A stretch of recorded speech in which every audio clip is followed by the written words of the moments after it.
Hey, what is up? Welcome to this episode of the Entrepreneur to Entrepreneur podcast. As always, I'm your host, Brian Lofrumento, and I have got an awesome guest here today who is doing really innovative and very cool things within the world of marketing. And you all know I'm super biased about marketing because marketing is the growth fuel for all of our businesses. And today's guest has done incredible things on a global level. You're going to see that her reach not only is rooted in the experiences across the globe in different markets, different economies, serving different groups of people, but also in the varied ways that she believes that marketing can be done to reach even more people and serve even more people. So let me tell you about today's guest. Her name is Jennie Wu. Jennie graduated from Columbia University in New York, and she was also previously a product manager in China, where she developed a smart payment product that achieved daily revenues of $1.2 million starting from scratch. This product reached users from developed cities all the way to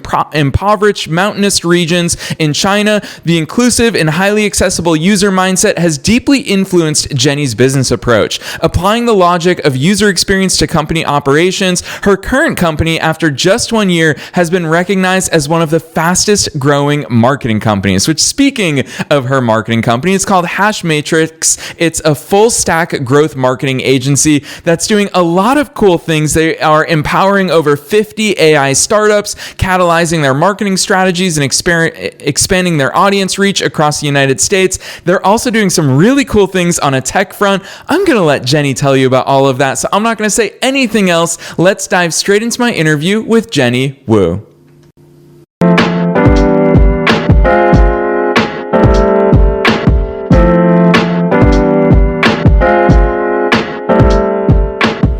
All right, Jennie, I'm so excited that you're here with us today. First things first, welcome to the show. Thanks for having me. Heck yes, I love talking about all things marketing, and you clearly love marketing as well in so many different ways. But before you and I get to geek out about marketing, take us beyond the bio. Who's Jennie? How did you start doing all these amazing things from China here to the United States?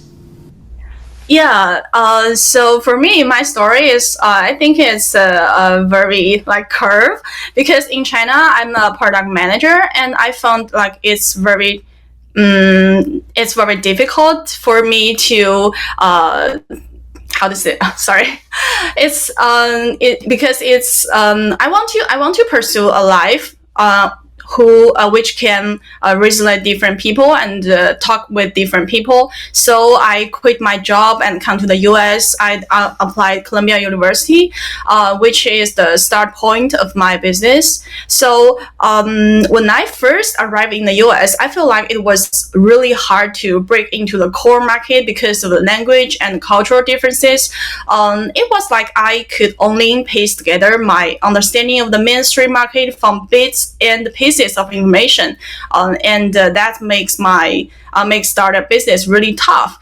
And even almost there was a time I feel like an outsider. But during the rapid rise of artificial intelligence, I observed that many teams with strong technical backgrounds and innovative product ideas, they struggled with marketing. I think this is my chance, because I know both how to build a product, and also I know the marketing skills, so I can bring the different skills together. So that's the start point to start my marketing company.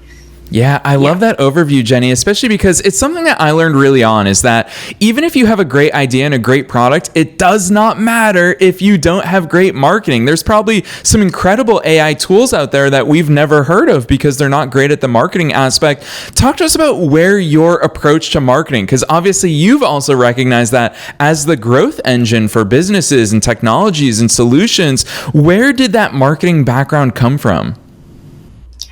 Oh, for me, because during my past experience as a product manager, I do product design, and also I do a lot of marketing research, because I need to know how my audience understand my product from the initial to a very complete version. So that's gain my experience in the marketing understanding.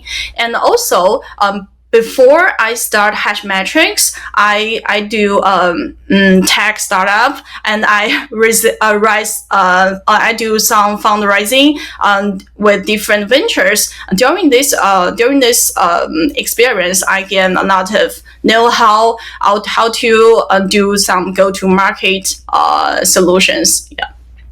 Yeah, I love that, because go to market is really important, because that is establishing a brand new brand. And Jenny, it's right there in your bio. I talked about how you built a smart payment product that achieved daily revenues of over $1 million from scratch. Talk to us about that nature, because it's something obviously our listeners love it. The Entrepreneur to Entrepreneur podcast. We love new beginnings. We love people who take something brand new to the world and bring it to actually help people. Talk to us about what makes go to market different. Why do we have that term in the world of marketing of go to market? What's so important about that phase? Okay, it's a payment terminal, and we do that because of we in that period, like 5 years ago, we realized that there's a shift in China from use cash to use like electronic payment. Like for example, people use Apple Pay, or also use Alipay to do the transaction. So we think that maybe we should a terminal for all kind of business, and restaurant, or even some small food carts to collect the money very efficiently. So that's the ideal. And then because in that period, I work in a really big company, so we gain our audience almost. We don't have any difficulties to gain our audience, because we have a lot of traffic from different other product in our company. So we have a very good starting point, and then we legalize this market. Then we build this product. Yeah, it's really lucky. Yeah. Yeah, I love that. You call it lucky, Jenny, but I'm not going to call it lucky, because obviously so much goes into a successful marketing strategy and getting it out to people, especially in China is a huge market with so much diversity in the customer base. Talk to us about the different tools that you can use within your marketing toolkit, because I see it when I love the way that you've built HashMatrix and your website, and it's so clear. We use that term full stack marketing, and you offer public relations, content marketing, search engine optimization. Talk to us about the different service lines and different ways that companies can use these different components of marketing to actually grow their user base. Okay, so for me, because of my previous experience, I think understanding your audience is really important, and based on that, you should build your product deeply associate with it. Okay. Also take the payment product as example, because in China, a lot of people, they even don't go to the high school. So many people have the different understanding of the electronic product. So how to make it very accessible for massive people, especially if we do the payment terminal for some small restaurant, you need to deal with many people. They don't know how to use very high-end technology. So we design the user interface really simple. It's just like a calculator, because even the most ordinary, or the people know how to use calculator. So we use that. We design really simple interface. So from that experience, I realized that if you want to do some go-to-marketing strategy very efficiently, you should do some research on your audience. And this research is not based on the paperwork, but you should also talk to your audience again, and know what they usually do, how they habit, or what's the habit, and how they thought. Yeah, that's the key point. Yeah. I like that. I want to go a little bit deeper there because I remember one of my favorite Henry Ford quotes where he says, if I asked my customers what they wanted, they would have said a faster horse. And obviously, instead, he invented the car and brought the car to the marketplace, and that forever changed the world. And so, Jennie, I want to get inside your head. What types of questions do you ask your customers? Because you as a marketer, you as a strategist, you obviously are able to take that customer feedback and their stories and apply it to real life marketing strategies and campaigns. And you even talk about it influences the user interface. It influences the design of the product. What types of questions do you ask these people in these conversations? Yeah, for that question, we usually don't ask people whether you like it or you don't like it. We don't ask people about some question that they can only answer by a word, because people may not tell the truth, even they don't know whether they tell the truth, because they may don't understanding your question or even themselves. So we ask question usually require the customer to answer a question through a description of the habits of how they thought. It may usually several sentences and instead of just one word. And also for user research purpose, like we basically we will ask 3 different questions, but these 3 different questions, they direct to the same direction. And if the audience or if the users, they answered 2 of 3 questions from with the one preference or one direction, they maybe tell the truth. So by that way, we can understand our audience or users better. Yeah, I like that, especially because that's super actionable. We can all implement that in our businesses. Listeners, you hear how Jennie is talking about how all of these things influence these decisions. And it's something that we hear from so many guests that they echo it, is that you have to understand your customers. So Jennie, seeing this real life feedback from you is really valuable for all of our listeners. I want to transition a little bit and actually talk about marketing channels and strategies, because on your website, you obviously love content. We appreciate you coming on here. Obviously, podcasts are the home of a lot of content. One thing that you also offer at HashMatrix, influencer marketing. You've achieved over 8 million views for your clients. Obviously, that sort of reach helps you to bring products in front of new audiences. Talk to us about the role of content in a marketing mix, whether it's creating content or influencer marketing. How has the game changed? How are companies using content to get their stuff out there more?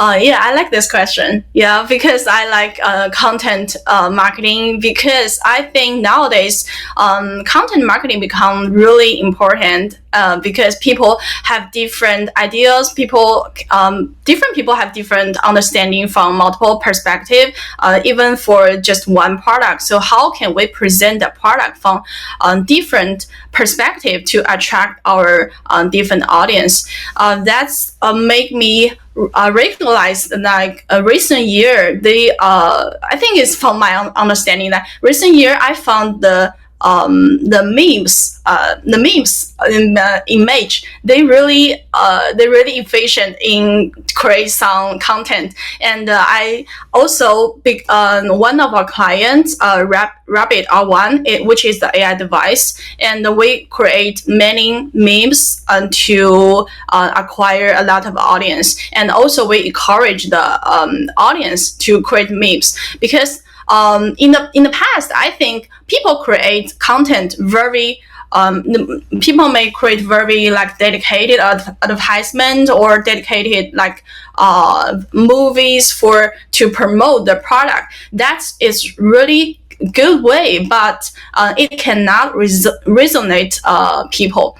But now I think because of the rise of the social media recent year, especially on TikTok and Instagram, people may need a new way to express themselves. So I think one of my observation is that memes become very important in recently, because for me, I think it has 3 reasons. The first one is it go viral very quickly, because it's often spread rapidly across different social media platforms, make them a powerful tool for reaching large audience quickly.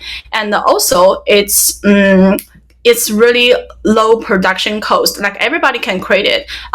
It can engage people with the brand very deeply instead of only like passively receive the information. The audience or your user can interact with you to create some very funny pictures, and also I think it can build empathy. So that's why I always like encourage our clients to do some very high engagement activities, like to ask the audience to create memes, because for me, I think because people at all, like after all most of us like are not superstars, so we have the very normal daily life, and we have many difficulties to deal with. We have many things that unhappy happened every day, so that way can make the users create build the empathy. So I think that's become a very efficient content way to promote the product. That is one thing. And the second observation for me is that I think the influencer marketing is become very more and more important. Even they more efficient than like some superstar and singer, because those influencer they can attract very diverse audience. So we also do influencer marketing on YouTube and TikTok and Instagram. Yeah, I don't know whether my answer is a little bit sorry. No, Jenny, I think it's perfect, because I will tell you that in 949 episodes, you're the first guest ever to talk about the importance of memes. But as a millennial, for example, I can speak for myself, is that so much of our generation, we love entertainment. And you talk about a lot of companies think they need to have the very polished, very produced content. But the truth is, a lot of, especially the younger audiences, we love entertainment. We love funny things. We love scrolling through the social media platforms and seeing things that we want to share with our friends. So yeah, I love that advice and those insights. It leads me to, because clearly you light up when we talk about content marketing. And I know that part of what makes HashMatrix different is the 3X matrix. Talk to us about the 3X matrix. And before I ask you about that, I want to make this disclaimer, because so many listeners, we always hear that phrase, content is king. It's something we say a lot in the world of marketing, but creating that content, distributing that content, there's so many platforms today. There's so many different ways for us to do that. Talk to us about the 3X matrix and how that service has really shaped the way that you deliver and create that content with your clients. Okay, for 3X matrix, there are mainly three purposes that we want to achieve through this 3X matrix. First of all, 3X matrix is a all-in-one solution for video content, and we want to achieve the first thing we want to achieve is a video search result optimization on social media. For example, nowadays, if you search a keyword on in the past, people may search that keyword on Amazon or on Google, but we believe that in the future, more and more people will search keywords to find the products they like on TikTok, Instagram, or YouTube, because they want to get understanding from very funny entertainment videos instead of advertisement or just details of a product. So so the first thing we want to achieve is that we want to optimize the video search result, because for 3X matrix, we mainly do content, video production and distribution. We can generate and product thousands of videos for our clients, and also distribute those videos on social media. through that way, that's because we get different hashtag and the title and for each video. So people may search keywords and can target target associate videos, and then our client's product or our client's video got promoted. So I think that is a new way for promote a product or promote a brand in the future. So and the second thing is from this way we do content accumulation, because for most audience, they make a decision from receiving information on social media to complete a transaction is a complete causal chain. So many companies, they may spend a lot of money on like promote this product like through advertisement, but they ignore the importance of content marketing. So we through this way, like the distribution and the production, we can create another very interesting and very valuable content on social media, which can evolve into branding impact over time. And the third reason is we also through 3x Matrix, we can provide content directions, because many brands currently, they don't know what direction to take with the videos on social media, even though the same product can be explained from multiple dimensions. For example, one of our clients, they sell the dresses for young women in the US. The name is Cider. They can highlight both cost effectiveness and the style. So through our content analyze, and we found that in the past quarter, when we do some content that's promote affordable perspective, the result in the video can attract higher conversion rates. So therefore, we can provide this insight and these directions for our clients, and so they can not only produce this kind of content, but also they can even like modify the business line or the produce line for the whole company.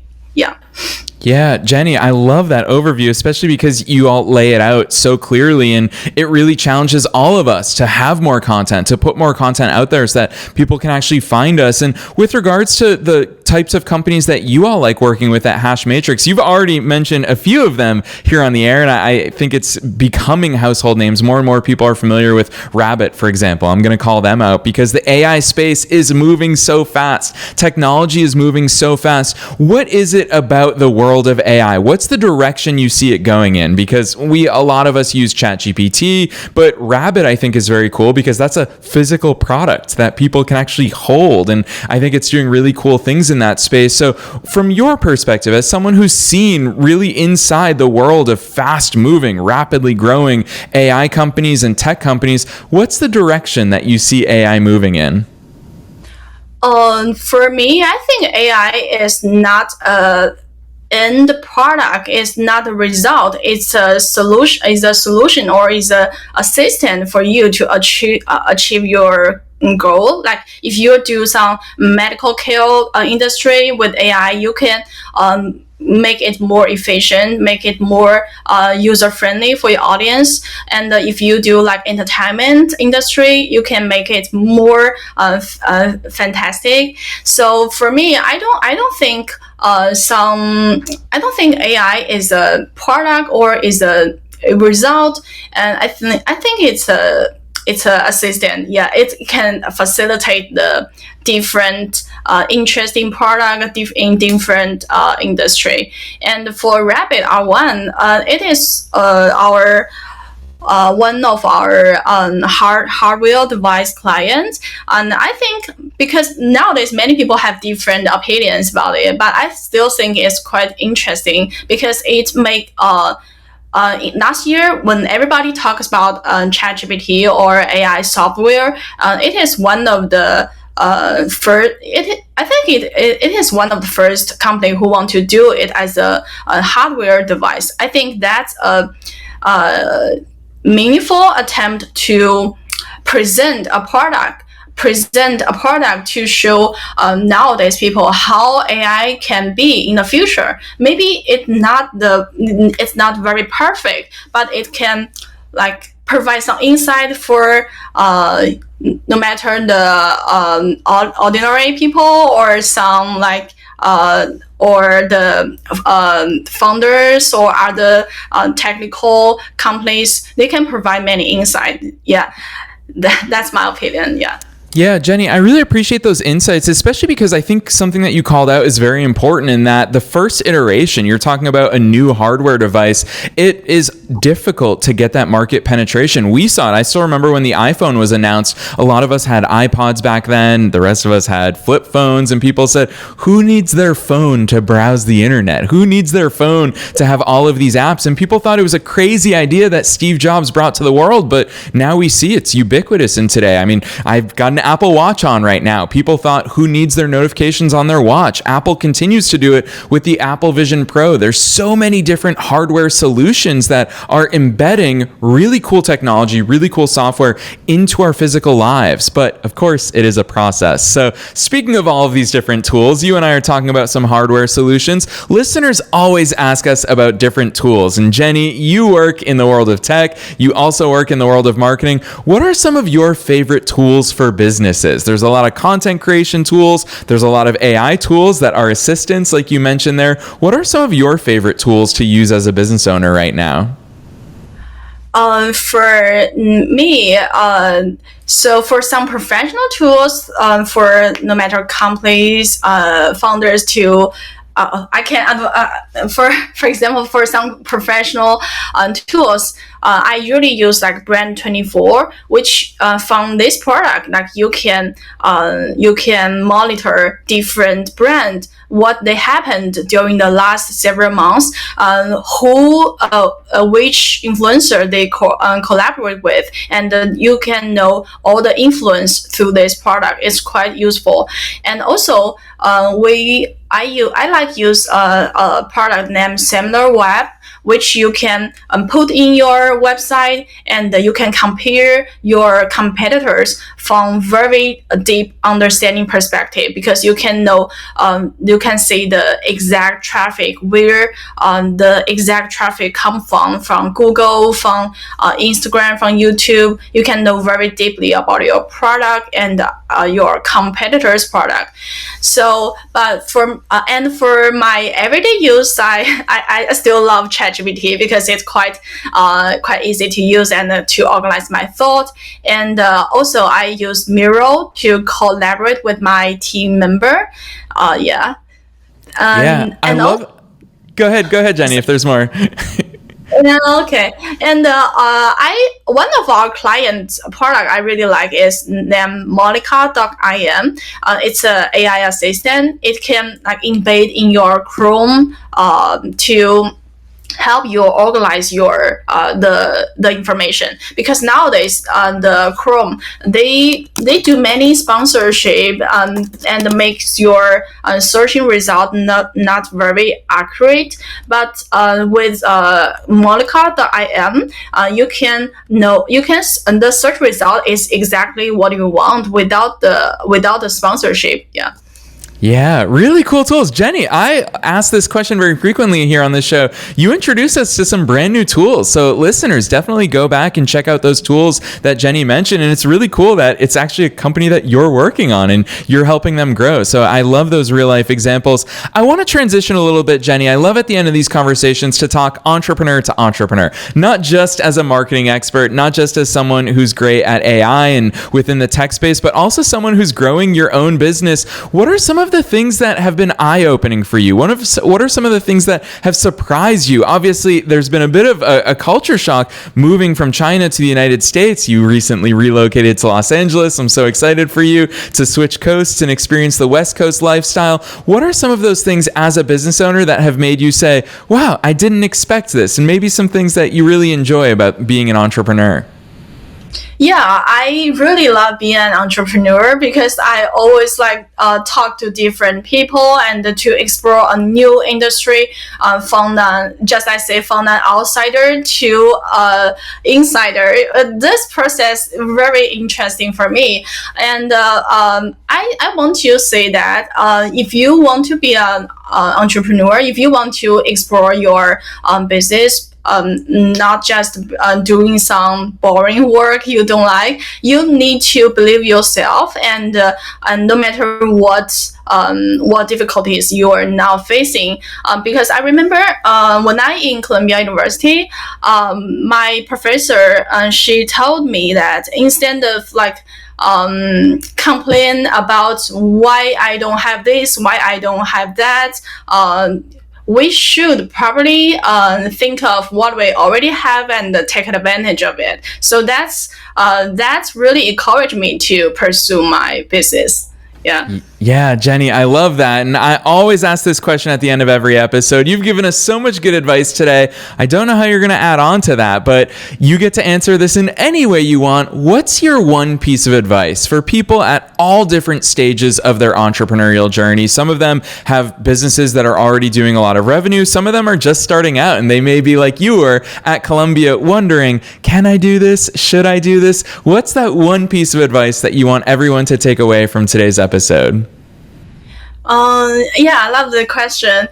For me, I think first of all, you should do some business that's associated with one part of your experience. Even though it's a complete new job or new direction, but you should have the ability to bridge the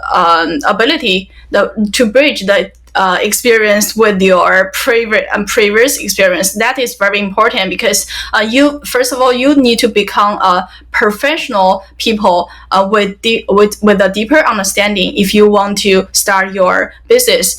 And also, I think I think that people from different stage they can become an entrepreneur. Sorry, I should repeat this because for me, I think there are not still a lot of opportunities everywhere. But for me, I think you should recognize whether it's a one-off opportunities or it's a sustainable, because it's only because for a one-off opportunity you can earn money, or you can become a part-time advisor, or you can become your part-time job. But if you recognize it's sustainable and it has mutually beneficial opportunities, it can create a business. So that's why I create my business, because I realize that the rise of AI will become and will continue to become a trend in the following years. Yeah. Yeah, really cool insights, Jenny. I love the fact that not only do you give that advice to all of our listeners, but you followed it yourself. I think you're such a good example of all of these things we talked about today. And speaking of that, listeners, Jenny and I covered many things about marketing and full stack marketing from start to finish, all the different marketing tools that Jenny and HashMatrix have in their portfolio. And all of those things are laid out so beautifully on their website. Definitely check it out. So Jenny, for listeners who want to go deeper into discovering all the cool things that you're doing with HashMatrix and how you're part of the tech and the AI revolution, drop those links on us. Where should listeners go from here? You can find us on hashmatrix.xyz, which is our official website, and you can also find me on LinkedIn. My name is Jennie Wu, and nice to meet you. Yes, listeners, you already know the drill. We are making it as easy as possible for you to find those links. Jenny's website for HashMatrix is at hashmatrix.xyz, as well as a link to her personal LinkedIn. No matter where it is that you're tuning into today's episode, just scroll right on down and you can click through to her website or connect with her on LinkedIn. Otherwise, Jenny, on behalf of myself and all the listeners worldwide, thanks so much for coming on the show today. Thanks. I'm really happy to come here.